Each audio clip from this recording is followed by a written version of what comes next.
Hello, everybody. Welcome back. Podfluxxx, episode 26. We took a week off because somebody couldn't keep his insides inside of his body. I was So, pooping a Rick, lot. Yeah. how you feeling, pal? Empty. So all set. Empty. Empty. Yeah, you look empty. So what happened? A little stomach bug kind of just caught up with you? Yeah. You know, kids bring it home and then it somehow gets to you. So Yo, they don't whatever. tell you until after you have kids that they're gonna bring home every filthy disease there is out there. Yeah. Seriously. It's Like they're like, "Oh, you gross. have kids? How cute. By the way, you're gonna be sick every week for the rest of your life." Right. Exactly. Because of them. Right. It was never, like, part of the decision making beforehand, like, nobody Right. was like, "Hey, take into consideration that there's always going to be something Yeah. excreting out of these children, and you will get sick because of it." Pretty much. That's always, like, in the aftermath. Hey. But anyway, it's been, a busy week, 2 weeks in pro wrestling since we've last discussed everything. We the last thing we were talking about was firings, but now we've got some hirings to talk about, Rick. And obviously, what I'm talking about is Edge or Adam Copeland. Hmm. Do you know him? Hmm. Uh, Crossing over from WWE to AEW. Now there was speculation after WWE gave him his big send off on SmackDown against Sheamus. That they did the 25-year deal. They gave Yeah. him his first job, his first break. There's no way he's going over there, and it seems to be drawing a lot of polarizing responses from wrestling fans. People think that he shouldn't go. People who think that he's doing something wrong or whatever. Um, I th- I think that I mean he's going to do what he's going to do. It's his decision to make. It's his own career and all that. I just don't know. It depends on what he does there. If I like this move over for Adam Copeland from WWE to AEW, where do you stand? Pretty much in the same place. Like I thought about that as well. Like I guess he could have just took time off and did movies, and then they would bring him back for this yearly spear here and Right. there whenever they're in his area. Uh, but from what I understand, I think he said a couple times that he wanted to do more, right? Like Yeah. with this He wanted to once. work. Yeah, yeah, exactly. Like, and I just that's the thing with WWE is they're always looking for tomorrow type thing. Like they're usually, even with the Monday Night Wars, they were getting the younger guys, right? And so we're kind of reliving that whole situation again with AEW, because Right. AEW needs the established stars to get to earn them credibility in the wrestling world. So they're going to take the guys that have already been there, done that. And then WWE is doing the exact same thing where they're taking the guys and girls that haven't really gotten their big breaks, and they're going to mold them into bigger stars in WWE, and then they're going to do the next 10 to 20 years there, right? So Right. There's almost, if you look at it, it's almost like how they traded Edge and Jane Cargill this week. yeah, kind of. I mean, that's exactly what I'm saying. What I was saying, Right. but like with the Jerichos, and stuff when they came over, right, and so forth. So, uh, I mean, that's just where we're at with that. But with Edge, he said he wanted to work, and he said, he wants to keep working. He feels, if he feels good and feels up to it. But WWE's looking at it not like, oh, right now let's invest all this time, money, and effort into Edge for the next 3 years, Right. or we can start looking to getting younger people ready, like Braun Breaker or something for the next 15 years, you know, and that's where they're at, and you know, and it's not necessarily wrong when you look at it like you know how it is when you're kind of creating shows for the next show, you know, Right. it's like, well, this guy's only here for tonight. Okay, well, we can't do much with you. Here's what we can do. And then, you know, but this guy's going to be here for the next couple years, you know, or he's going to be here next month, and then, you know, Right. and so forth. So it's the exact same thing, just on a much different level and scale, because how much effort goes into promoting another big Edge run in WWE that really is going to burn, that candle is going to burn out in a couple of years, you know. So it's you know, to them it's like, hey, we did all we could, you know, thanks for everything, you know, see you down the road type thing. And for AEW, they just, you know, right place, right time, because they can cash in on that. And, you know, and quite a few other guys. I mean, Ziggler and Ali and all those other guys. I mean, Benjamin, you know, those are all guys. If, you know, AEW has fat to trim. And if they did things right, which they're not going to, but if they did things right, they would start releasing or whittling out what they don't need and what they don't use anymore. And some of the guys putting them into different positions that don't need to be on TV anymore because they've been on TV for 4 years and they haven't moved the needle yet. The needle's slowly dropping. Live events are not doing well. These type of guys can help on those live events. They can add to those live events. You can get those big money matches on house shows with these WWE guys. And if they did it right, they would be able to, you know, start packing in people on their house shows, which will bring more attention in different states and stuff, you know, to hopefully be able to do TV there and start filling up buildings instead of blocking them off, you know, half a building. So if they were going at this correctly, they would hire a handful of those released people and start stacking them in there, especially on house shows and stuff like that. But as for Edge, obviously, you know, he wants to work. You know, ride it till the wheels fall off.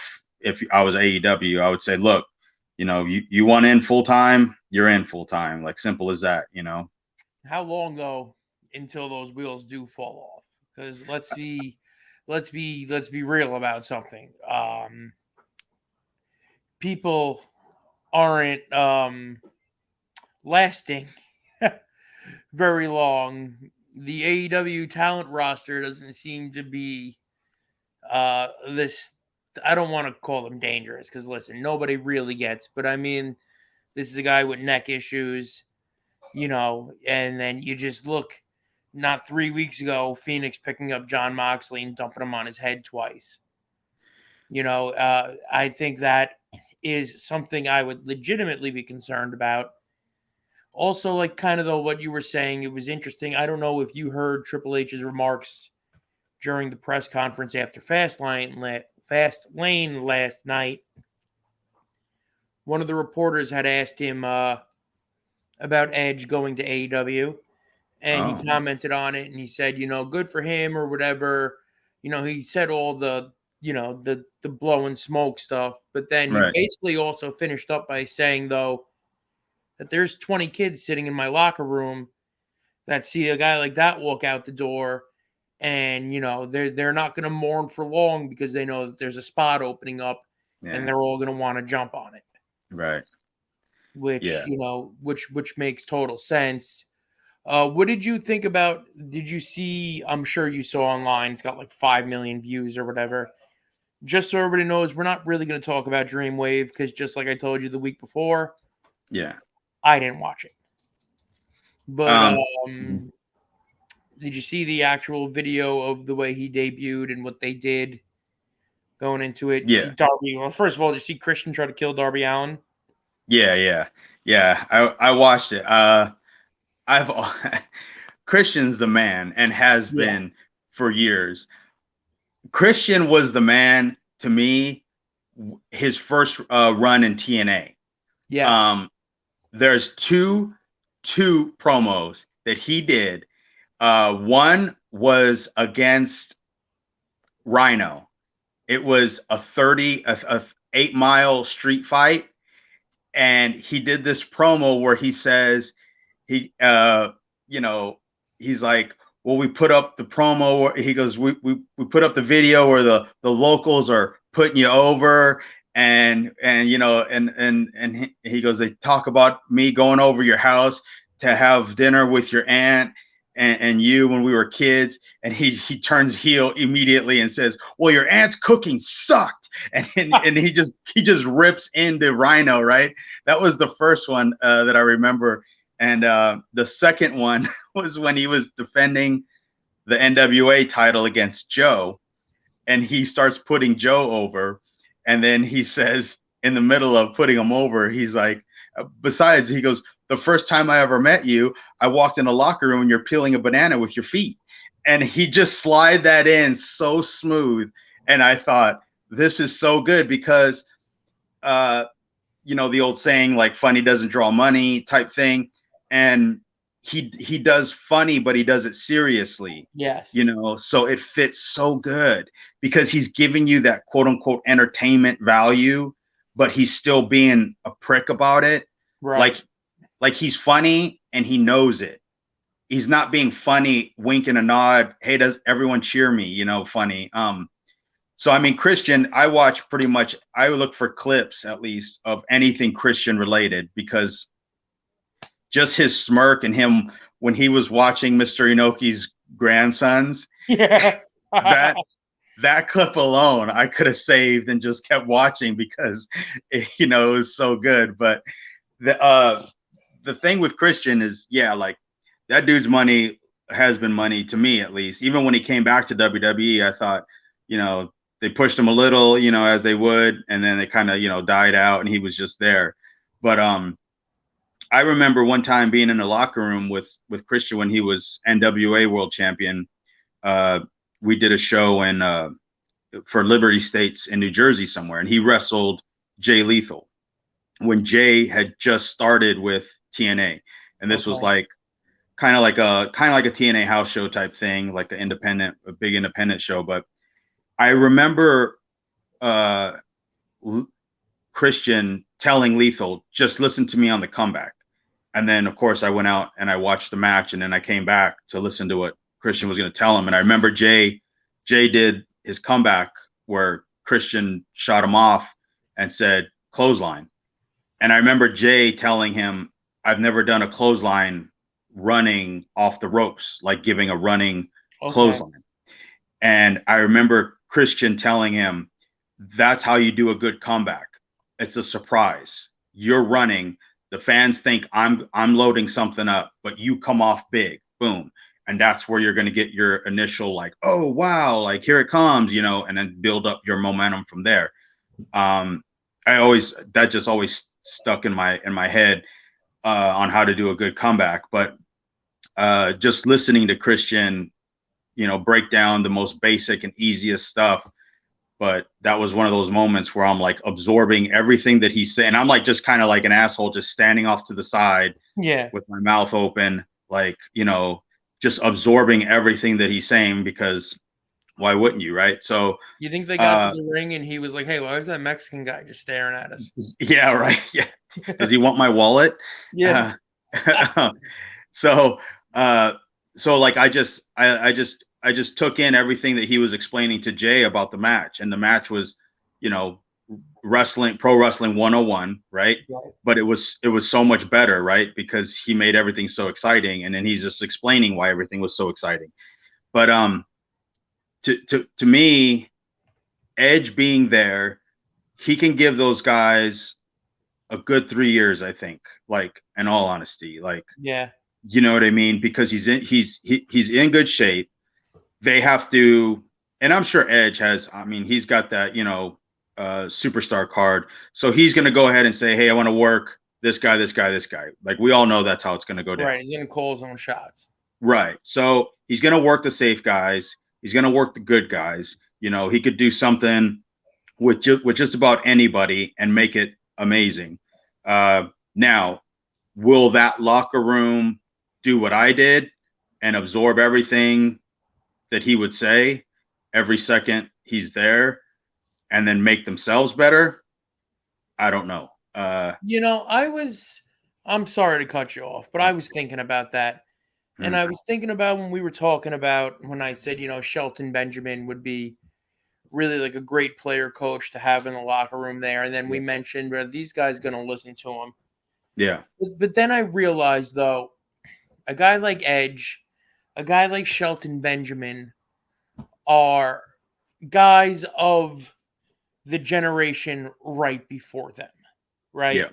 They're Yeah. of the generation that these are actually the guys that watched. So I Right. think it may come off a little differently than, 60-something-year-old Arn Anderson sitting there talking at you, and you're kind of like, oh, okay, Pappy, like, you yourself have been out of the ring for 30 years. Yeah. Maybe like coming from a dude who was on the TV prominently, Right. that was part of the decision of, hey, I'm going to go be a wrestler. Right. They might take that a little differently. Yes. It was just something I was thinking about. Yeah, totally. I have an example as well. I did they call them like a super camp or something for the Monster Factory, like uh, a few years ago. And it was like multiple coaches. I think it was like 4 or 5 coaches, whatever. But it was like coaches from like different generations. It was like Right. I did the first one I ever did was it had Les Thatcher, Tom Pritchard, Rudy Gonzalez, Shane Helms, and then my dumbass, right? Right. So like I stuck out like a sore thumb, What, as the So guy who then, drew the most money? yeah, clearly. So like I'm sitting there and I'm listening to Dr. Tom, right? And Les like break down these guys, matches, and then we did like a big Q&A after night one where all the coaches were in the ring, and we must have had like 50 to 60 wrestlers there, that were there for both days. So they all started asking, questions, right? And of course they're asking, these guys questions, like a ton of them, So I'm really I should have been sitting on the other side, like Right. and I remember one of the local guys asked me a question about what I felt that wrestling is today, or how do I keep up doing what I'm doing for so long or whatever. And so I gave him like a short answer, but it rolled into me realizing my role there was I was a bridge of Between the generations. yes, between so because I was still doing it, right? So I was still I think we had just finished up our last season for Lucha Underground, but so I'm still in the middle of it, with a lot of the guys that were there training and some of the girls, like I've been on shows with them, Right. So I felt like that was my value. Like I really couldn't, I could critique, right? But if you're going to take my critique, I would rather say, when they asked me, hey, what do you think about this? I would say, go ask Shane Helms, go ask Dr. Tom. You're not going to take Ricky Reyes' advice if I'm standing next to Dr. Tom Pritchard, Right. I'm just going to say, ask him, and then I'm going to listen and learn myself, Right. And out of the 60 people in the room, though, let's be real here, right? Because they're kids at this point, right? Yeah. Yeah. Kids in their 20s, maybe got a couple of guys that have been around right. 8-9 years there to Yeah. soak up some extra knowledge, whatever.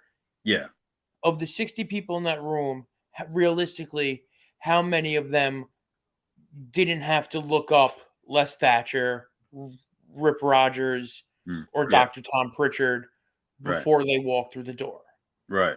So that's why, like Right. you were saying before, having somebody there, of the generation that they watch and or could be a part of, like, that's invaluable.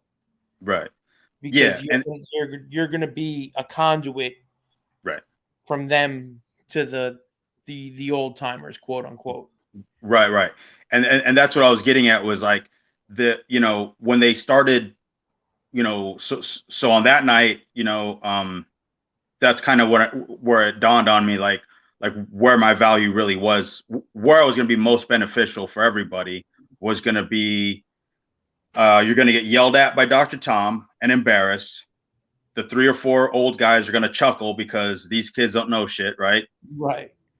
I was gonna slide in quietly after we were all done laughing at them, and then say what they mean is, Right. and then say, here's how we use it, or here's how we would use something like that, so instead of taking the route of like, yeah, you suck, burn your boots, I would say, well, what they're really saying is, like when you're in a match, here's what I do, or here's how I make that work,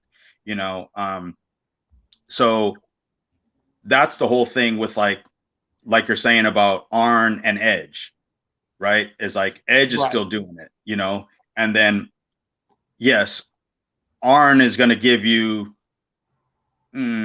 like, he's going to give you good stuff, right? But he doesn't know how to make it work for today. That was my value. That's where I was getting at, was like, that's where my value was, there at that time.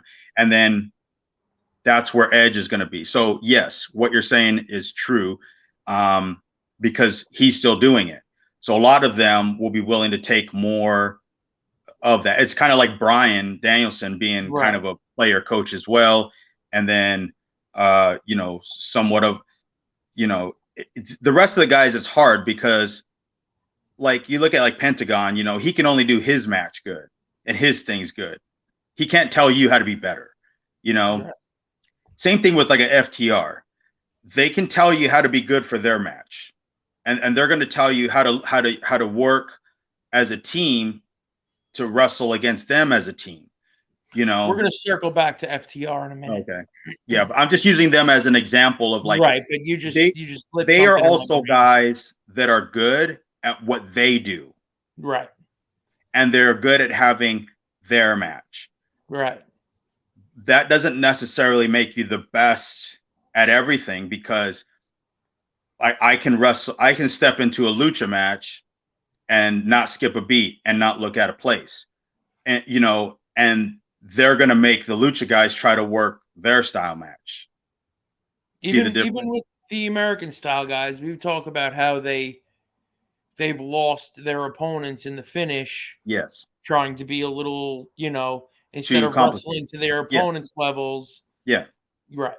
Yeah. It's not a have my best match of the night. It's let's have your best match of the night. You got to know when and where to accelerate and when to ease off, right? And that goes as far as like breaking a match down. And these guys are only doing TV matches, right? So let's be honest. You're talking about, can you master a good 6 to 8 minute match with some sort of break in the middle? They TV matched them last night. See anything about the well, we'll get to that when we're done with this. Yeah, no. So I mean, and I learned that from when me and Austin Aries were traveling together, when he first, I think it was 05, 06, when him and Roderick first went to TNA the very first time. I remember he was grinding hard, when he was world champion for Ring of Honor, and he was doing really long matches. He was traveling a lot, and he was beat up. And I remember talking to him one night. He was all gassed up, and I was like, "Oh, where are you getting your shit?" And he was telling me, and I said, you think that's a good idea? I said, because it's because we were talking about looking huge and then getting blown up in the ring, right? At the time, we were both just working Ring of Honor and then Independence, right? So when you get booked on Independence, they want that Ring of Honor style match still, right? So that you're never really not working that style. And then he kind of like looks around for Gabe and he goes, well, realistically, I just got to look good for 6 to 8 minutes in the ring. He goes, and I can do that weighing another 20 pounds heavier. He goes, I'm training for TV matches now.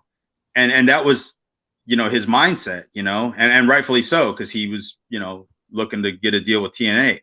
And so, ultimately, you have to learn to master your stuff in that 6 to 8 minute window. Like how do you get your style and your specific style of match over in that amount of time? And then we were just kind of talking about the differences of quote unquote Ring of Honor style matches and then a good TNA match, because you're talking like an 8-man X Division scramble match. Right. In front of people who are going to ride the roller coaster right after they match. So basically, what are your 3 cool moves you're going to get in, and who are you going to do them with? Right. And what spot are you going to lay down on the floor for 5 minutes? Right. Exactly. And then and then you wait your cue and you come in and hit your shit and get up. And these guys doing only TV matches, how are they looking? How are they approaching them? Are they mad because they're only getting 6 to 8 minutes, or are they looking to use that 6 to 8 minutes and maximize as much as they can? So you have to, it's all on the experience level, to be honest with you. Like the younger guys are looking at it like I'm only getting 6 to 8 minutes, and they're mad about it. To where I was already, 16 years in the business when I got to Lucha Underground, and they were telling me, hey, you guys got, a 6-man tonight, 10 minutes, including entrances, and then we need a hot finish. Here's the finish. And then they tell you, and then I'm putting this shit together like a puzzle, for that 6-minute window, and it wasn't a problem for me. It was a problem for them, the other wrestlers, because I was moving stuff around or not. You're not getting this in the night, and no one wants to hear that, Right. But once I put it all together and then we did it, all of a sudden I was everyone's best friend after, because everyone got their stuff in. It was awesome, and nothing got cut out because it was under the time. The trick is get under your time, so that way you always have to use all of it. Yeah, they have to use all of it, right? Yeah, exactly. And I would tell guys, like, we just won't do it this time, we'll do it next time, or whatever. But that's an experience thing as well, so it all depends. But Edge being there is a huge plus. I kind of look at it like how we had Del Rio at first. They had Punk, and then Del Rio left, Punk left, and then we got Rey Mysterio, right? And then they got Edge. So if they did it right, they got the better of the two all the way around, like we did, and then you utilize that and capitalize that, and get better, and hopefully grow. Yeah, I completely agree. I wasn't a fan of the way that they did it, right? Because of course it's a run-in. Right, of course. Right, but at this point, at first of all, it was actually a drive-in and then a walk-in. He's driving into the building, yes. Yeah, right. Yeah. In a pre-shot video. Mm-hmm. Okay, then his music hits, and then he comes out, and his Hogan must pose, brother. Like, he hit his pose, the pyro and everything. Meanwhile, they're standing there for like 3.5 minutes with Sting's head on a chair. Like, should I hit him? Should I not hit him? Should I hit him? Should I not? Like, you still, just because the lights went off and somebody put a movie on doesn't mean you can't hit the guy. Right? Yeah. Plenty of people been hitting him during a movie. Right. Like, so that shit irks me. Right. What I caught, I didn't watch the whole match. I didn't watch the show, but I caught some clips and videos of the Darby Allin and Christian Cage match. And let me ask you a question, Ricky, because this drove me nuts. say you and I are on different football teams, right? You're the quarterback of the other football team, and I'm on the defense, okay? And then a school bus drives on the field and takes out the entire defense, okay? Are you going to go back to the huddle and call the next play? Or are you pretty sure this thing is over? I'm pretty sure this thing is over. Because I can't understand for the life of me, right? Why they've got Darby Allin on a stretcher and Christian Cage is like, oh, I better start breaking this ring down. Like they're taking him away. Why are you continuing to plan? Is he a Right. nice guy? Did he owe somebody on the ring crew money? He was just trying to help out. Like it's so like that kind of shit. Like, and that goes both ways. They do the same ridiculous shit for debuts in WWE where it like just takes the continuity and logic directly out of what they're trying to do. But I couldn't get past the fact that Darby Allin was like, he's on the stretcher. And Christian was like, I better expose this wood. Like he knew he was, like it just didn't. There's so many different ways. It's just, it was silly. But I'm happy. I think I'm happy Edge is there. I'd like to get a good last like veteran run of Edge versus Christian. It's been a very long time since we got that. I attempted to watch Dynamite on Wednesday, but my cable provider, right, the Dynamite I want to watch, my cable provider records 2 hours of Big Bang Theory on my DVR because they did some shit with the time slots. So it's like it starts off and it's like AEW Dynamite 4 p.m. and then it's just like, nope, Big Bang Theory. So I got 2 hours of Big Bang Theory. And apparently, did you see the video of the promo where Edge and Christian are hugging and then Christian just goes, go fuck yourself? I would have loved to just be sitting there and like catching it live, like when it happens. Just like, that was probably hysterical. Whatever they do, I think is going to be great. Oh yeah. Now that they're both like established, intelligent, like wrestling stars, like it's going to be. It's probably either going to be some of the hardest hitting or some of the easiest shit, but it's gonna be good either way. Yeah, I was just gonna say it really doesn't matter with those two. It's just gonna be awesome. So yeah. Yeah, I'm curious, what is their next pay-per-view then coming up for them? Give me 1 second. You do a little vamping. Oh, I got a text from Tibbs a few minutes ago.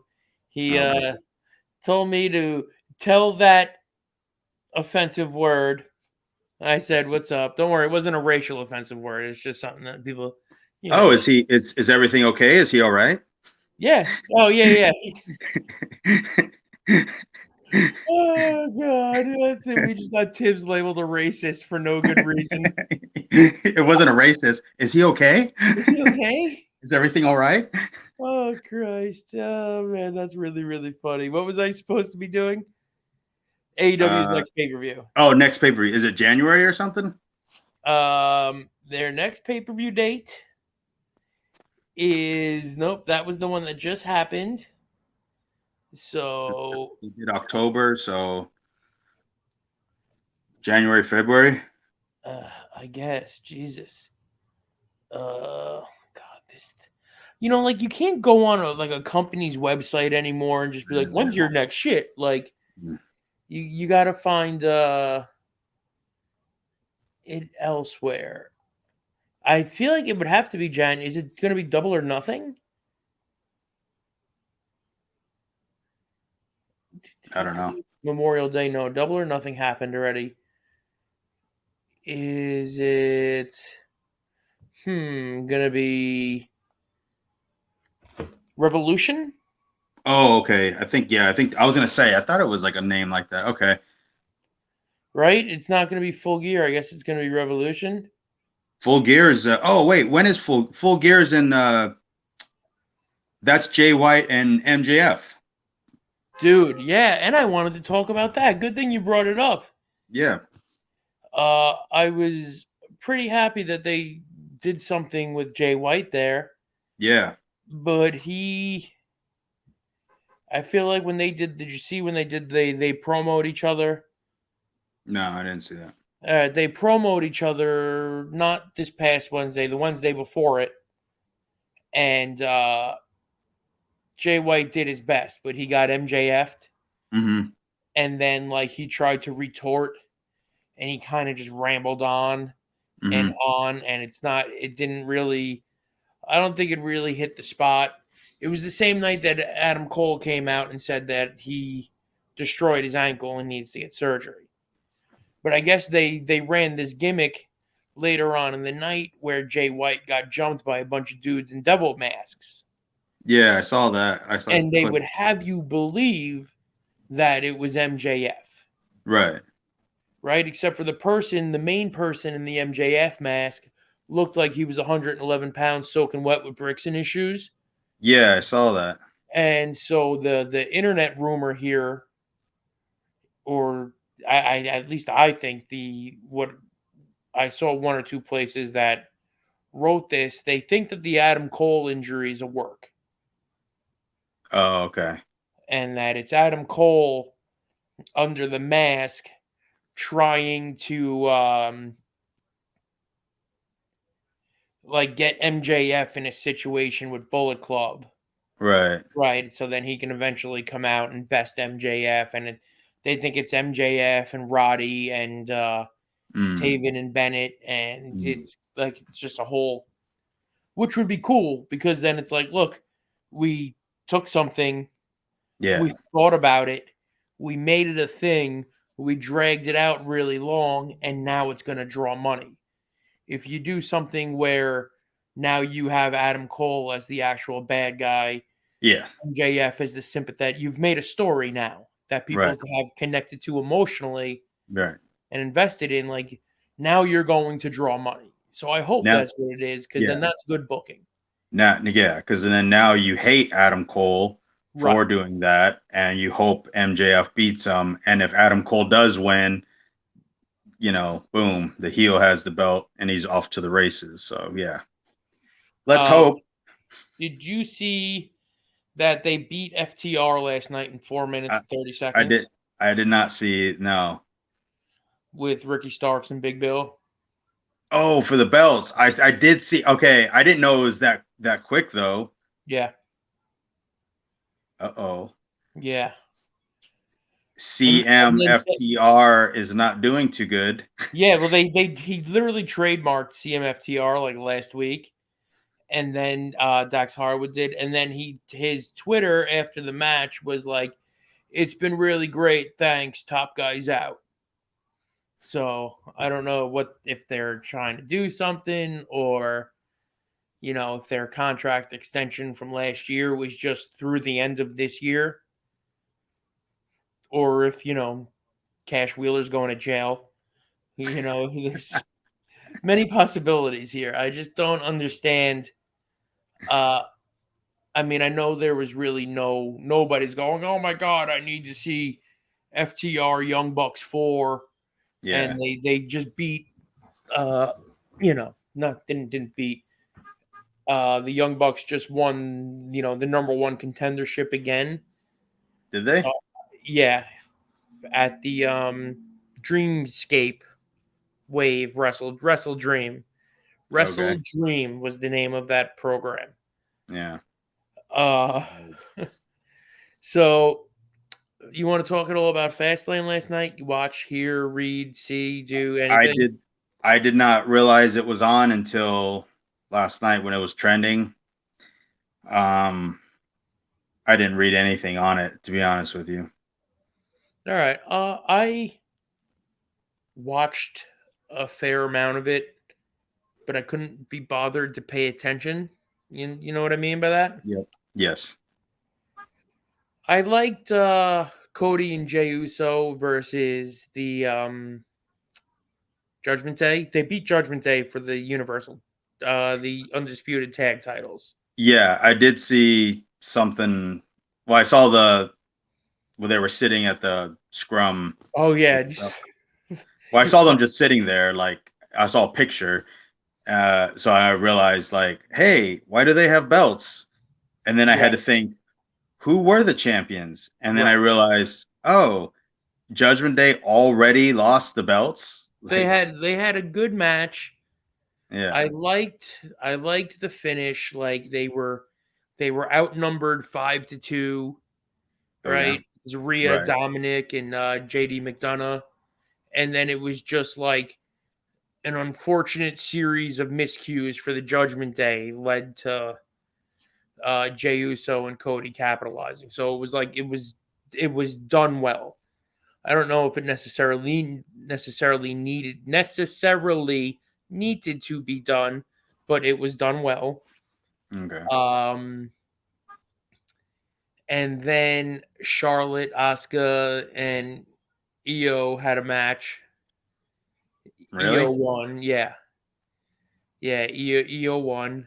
Uh, there were several other grappling contests on this card last night. Not Cody, what's his name? Seth Rollins and Shinsuke Nakamura had a last man standing. last man standing. Yeah, which wasn't good. I Of mean, it course not. wasn't bad. It was just like, No, it's just there because no one cares that much. right. And it was just like, it was typical. Like, it's weird that we live in a point in time with wrestling now where, like, even like a last man standing match is paint by numbers. Yeah, Nothing feels like spontaneous. There's no more like, oh, look, this table's already here. I'm going to put this motherfucker through it. And like, right. you know, things happening naturally as happenstance. It's just like, now I pull out the table. Now I pull out the kendo sticks. All of a sudden, Nakamura shoots missed, which like they were on a ladder. And I looked up and Seth was covered in red. And I was like, did I doze off? When did he get hard weighed? And I went to, rewind and Nakamura blew mist at him. And I was like, well, but why? Like when they did a miss spot with Charlotte and Asuka earlier in the night. So like Th- why are they doing it now? Now all you have to do is be Japanese and you've got this extra gland that spits colored shit at people. And then Seth Rollins won. So it's just like, I don't know. I'm not super into this Seth Rollins title run. I was hoping that I'd be into this Nakamura as his opponent, and I'm even less Mhm. into that. Yeah, I haven't been into any of Nakamura's stuff there at all. There's just he just doesn't fit well there for me. No. So part of it We is like part of it is like his presentation that they had the guy with the guitar come out with him. Boogs. Yeah, that didn't make any sense to me. That's all right. They took Um, care of that. yeah, but like why? What was the purpose? Um, we didn't care about him when you had him as a face, and then you didn't do anything special for him to become a heel. So what? Why do we care at all Yeah. now? And then now he went from doing absolutely nothing of any value to right to Seth Rollins. And I can tell you what it probably was Seth being like, "Oh, I can work against Shinsuke for a while." Yeah. Okay, that's as the extent of it. So no one's buying it, obviously. There was also a little tag match. Um shit, who was it? Who was it? Who was okay, it was Jimmy Uso and Solo Sikoa versus these two guys you may have heard of. One of them's name is LA Knight, and then another guy, young kid, big future ahead of him, named John Cena. I don't know if you've heard of or if you've seen him. I haven't seen any of them at all. No, you can't see him. No, and I can't not see even a him little bit. either. Yeah. And they had the absolute typical returning superstar. You know what I mean? Yeah, hot tag Yeah, match. Yeah. Yeah. Okay. So, I mean, John Cena got a big pop. Jimmy Right. Uso was dressed like somebody's grandmama. No. He had like a big muumuu on with zippers on the side of it and like these weird leather pants. I don't know. I don't get it. It's trying too It's hard now. yeah. I think Yeah. that's what he's doing is like Yeah. he's going to be uber ridiculous. It Yeah. was funny, like in the beginning of the match, like he was staring down Cena and LA Knight, and he was standing next to Solo. And Yeah. then like he put his hand up for Solo to dap him up, but he never broke eye contact with Cena and LA Knight. And then Solo like walked away and his hands hanging there for like 10 seconds, and he's like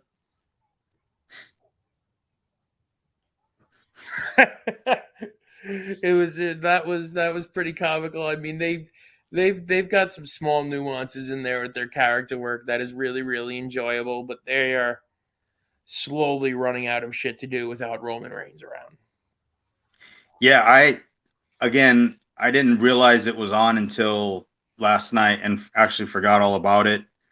I thought it was Crown Jewel was the next thing. Right. I like totally forgot about Fastlane as a pay-per-view at all. But because the rumors of like who's gonna work Roman keep popping up. Some say it's LA Knight, some say it's I think it's Cena, John Cena, yeah. some say it is. That's what I've been hearing Cena. Okay. I saw AJ, I saw LA Knight, so I don't know. But I mean, I'm very interested. Supposedly Roman Reigns is supposed to be back on SmackDown this week, which I'm sure will be great for the numbers. But that's really all from Fastlane. Right? Was there anything else that was important? The Street Profits did a thing. That's a whole weird angle. Yeah, that's about the end of it. Now, Ricky, I want to have our closing topic here. This came from a listener slash viewer, and he wanted us to talk a little bit about tribalism in pro wrestling. Now, when you grew up, how many different promotions were there that you watched on TV? Well, I only watched, Superstars and Wrestling Challenge, I think were the Saturday and Sunday. Yep. And then once we got cable, I watched, I think it was Texas was on ESPN. It was right when Jarrett had bought in. So Right. it turned into USWA, but it was, Von Erich's world Right class. when Jarrett bought into nothing. Yes, exactly. Yeah. Yeah. And then watched Main Event, which was NW 605, TBS.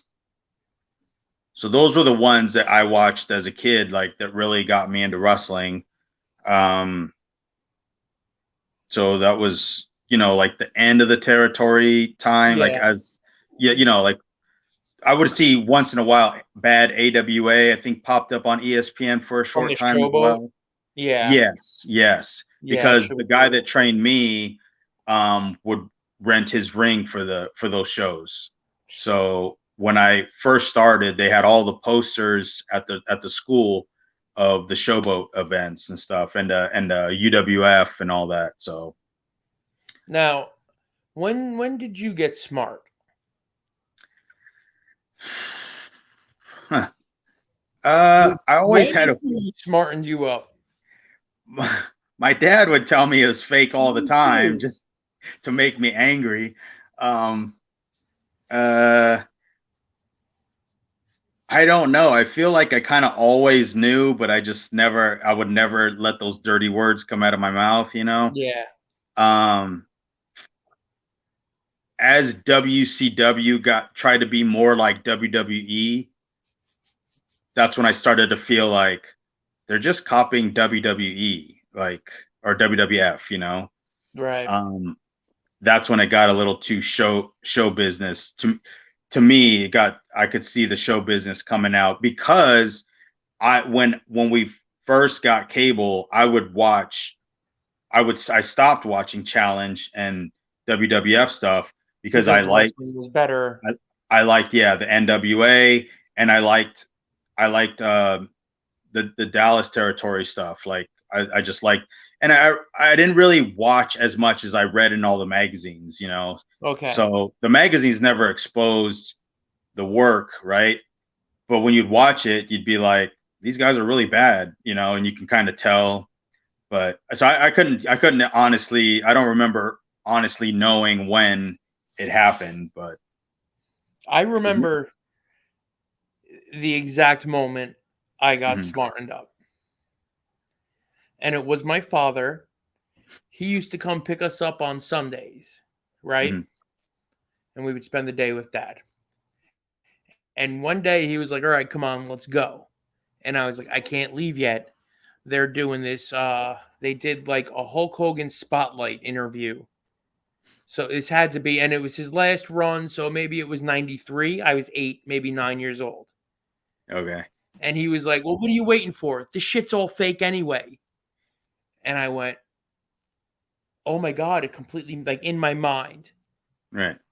I was like, "Oh my God, it completely makes sense. Of course this shit is fake." So I just looked up at him and said, "Yeah, I know," and turned the TV off and got up and went with him. But that was the moment it happened.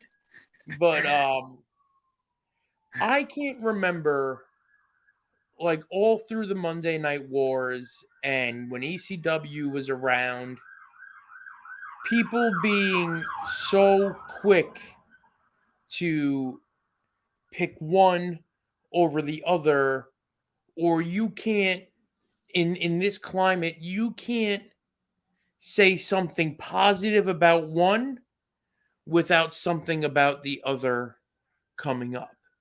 And Right. you might not believe it, but you and I have been accused of being anti AEW and pro WWE, Well, I which don't I know. immediately defended us. Thank you. And I was like, "Listen, it's not that we're pro WWE or anti AEW, but WWE is the shiny, clean, polished, uh, sterilized pro wrestling product that, like, you're not going to get anything wrong from, but it's not Right. very exciting Right. and it's not always very good." But AEW, on the other hand, has the makings to be, the dirty, the grimier, more realistic, pro wrestling heavy based uh company show that everybody's been looking for, but they constantly step on their own dicks Yeah. and nobody calls them out for it. And when Right. you do call them out for it, Yeah. you get accused of being a WWE, Right. uh the kids call it a stan now. Oh, A stan, like the Eminem song "Stan." nope. Like, yeah, it's ridiculous. Okay. Uh, a fanboy, a Okay. flag bearer, Yeah. Yeah. and I just don't understand. Like, I've never in like I'm a part of all kinds of different fandoms, right? Football, Marvel comics. I've never been like, "Man, that DC movie was the shits because this Marvel movie did this better." Yeah. Right? It's always, "Well, that DC movie was the shits because DC makes shitty movies." Right. And I don't understand, like, why do you think this is the way it is in today's landscape in pro wrestling? Well, first off, I at least think both companies are bad. Right. There's just one that's more bad or Right. badder than the other bad. I don't think either one of them are doing anything right or good. They just do some stuff with WWE. They have that and I feel like with WWE when they decide they want to make a statement and remind everybody why they're number one, they can with the push of a button, literally. Yeah. Because they have all the tools and they have the ability to do that whenever they want. Where AEW, they have some of the tools to do certain things. It's they just don't know how to put it all together, you know. So they're kind of more consistent on the bad to terrible side of things. You know, where WWE is pretty consistent at like moderate bad. Right. You know, WWE is never really going to do way too much to insult your intelligence, to where AEW will do it just to makes people laugh. So now they're insulting their fans' intelligence, and then instead of pointing at them and laughing, they're saying, "Right, we're all in on it. This is all our game. This is, you know, we're doing this together. Ha ha." You know, so it's worse because they're the ones pulling the curtain back and letting us see how, you know, the bacon's made, and, you know, and all this and that, to where WWE is still gonna keep it pretty professional. It's not going to be over the top, but it's not going to be anything super great unless they need it to be for whatever reason, you know. And even then, that's not even an entire event. It's not even an entire show for WWE. It's just certain segments of the show could be absolutely mind blowing, and then we can go right into, you know, a complete shit show in the next segment. Right. So yeah, I'm not saying AEW is bad just to say WWE is good. I'm saying AEW is really, really bad, and WWE is just regular bad. You know, it's Yeah. almost like what you expect from WWE. It's like when you see it, we kind of expect it to be this. And then you're like, okay, it was exactly what I expected it to be. AEW is like, this could be bad, and it was awful, you know, Right. instead. So yeah, but the the biggest issue I have with AEW is, like, not only do I know a lot of people that work there, I kind of understand their mindset, and that's why they do the stupid things that they do, and it kind of pisses me off because I know that they know they should know better. You Right. know, I'm thinking in my head, like, you know, this guy should know better. Like he shouldn't be saying this, you know, and they're doing it because of all the wrong reasons. Like, it's popping them. They think it's funny, and the fans suffer because of that, you know, and therefore the product suffers. Therefore, the entire wrestling business starts to suffer. So the shit's going to start, you know, it all rolls downhill. So, Right. you know, everyone on every indie says, well, I can do this, you know, because I saw the Young Bucks do stupid shit like this, and they're the Young Bucks, and it's okay. And it's like, no, it's not, you know, but you don't get it. So,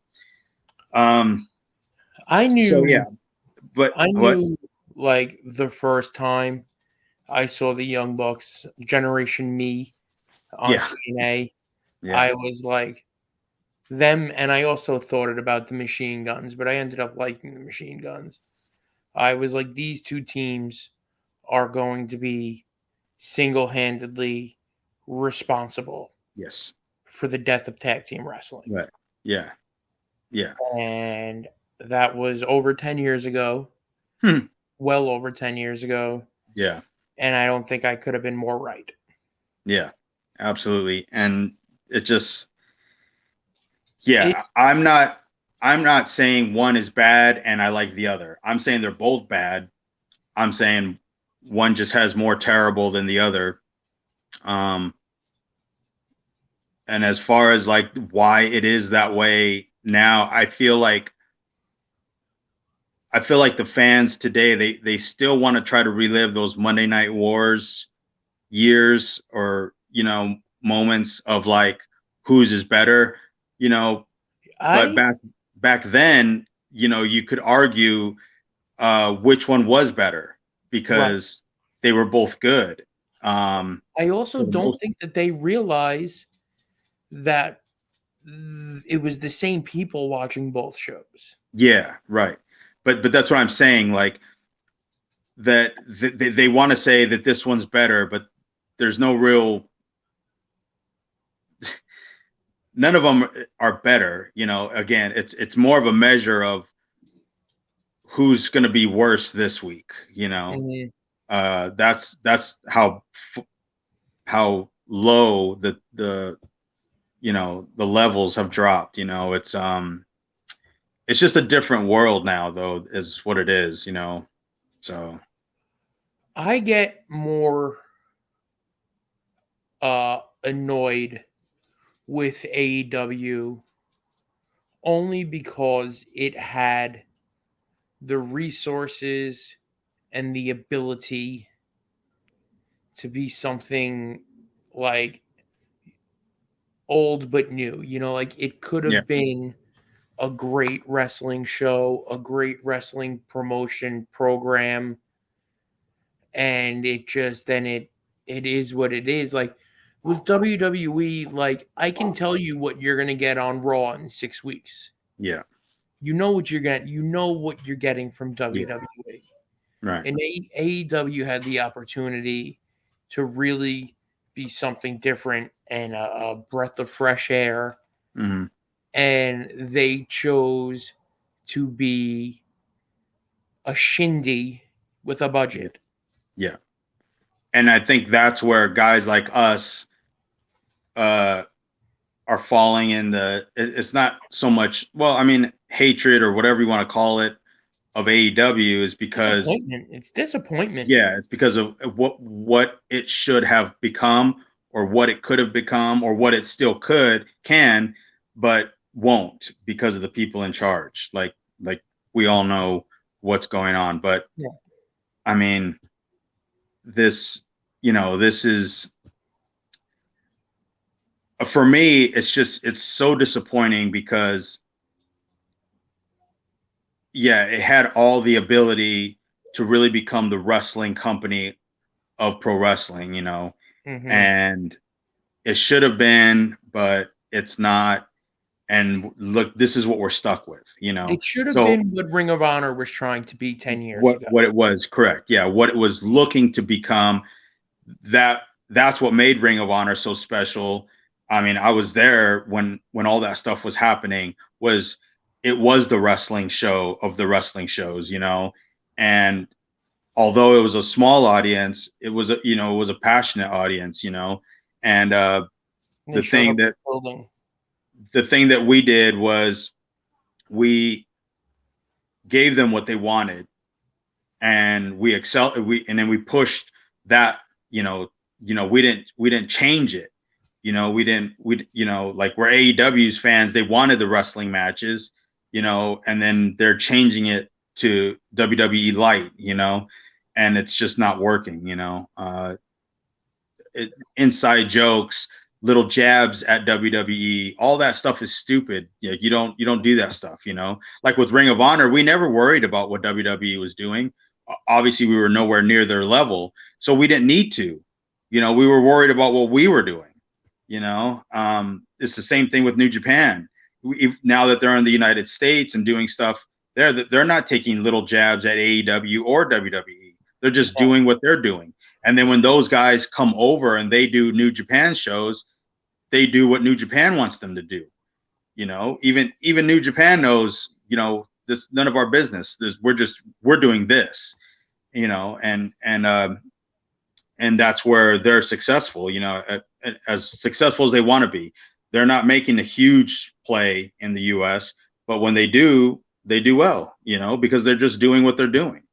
And AEW is just a big giant letdown. Um, Look at the few people that have left, like Frankie Kazarian, right? Cody Rhodes. I mean, these are guys that are looking at it like, this is not good. I don't want to do this stuff anymore, so I'm leaving. I mean, it's as simple as that. And it's because they're just fed up with it, and they know, hey, I don't have to deal with this shit. I'll just fucking leave. Right. Um, so that's what it is. It certainly isn't. I'm not a fanboy for anybody's stuff because nothing is that good. Right. Um, of the two, at least. That's neither one is enough for me to say, man, this one's way better, and these guys suck, and here's why. They're both bad. Mm-hmm. It's just it's like a bad song. It's Metallica playing a bad song on one side, and then it's the Metallica cover band playing the bad song on the other side. It's just crap. I couldn't agree more. But do you know what is not crap? No. Episode 26 of Podfluxxx. We had literally nothing to talk about tonight. Pretty You much. were all out of crap because you crapped all the crap right out. Texas tried yet again to kill you, but you prevailed. And I think we've just about hit our mark here for the evening. What do you say? Yep. What are you looking forward to this week? For the bad not to be too terrible, and we'll see who pops up on what show next week, huh? Yep. I wanted to see, because apparently a lot of cable systems had that problem. So I want to see what kind of number Edge can do for AEW on a week where, everybody's cable's not fucked up. So I'm curious to see that. I'm looking forward to that. And that's about it for the week. All right. All right. So, Rick, we're 6 months in. 26 weeks is 6 months, right? Yeah. We're halfway to a year. So to all the Podfluxxers out there, I just want to say thank you for supporting us in the channel for 6 months.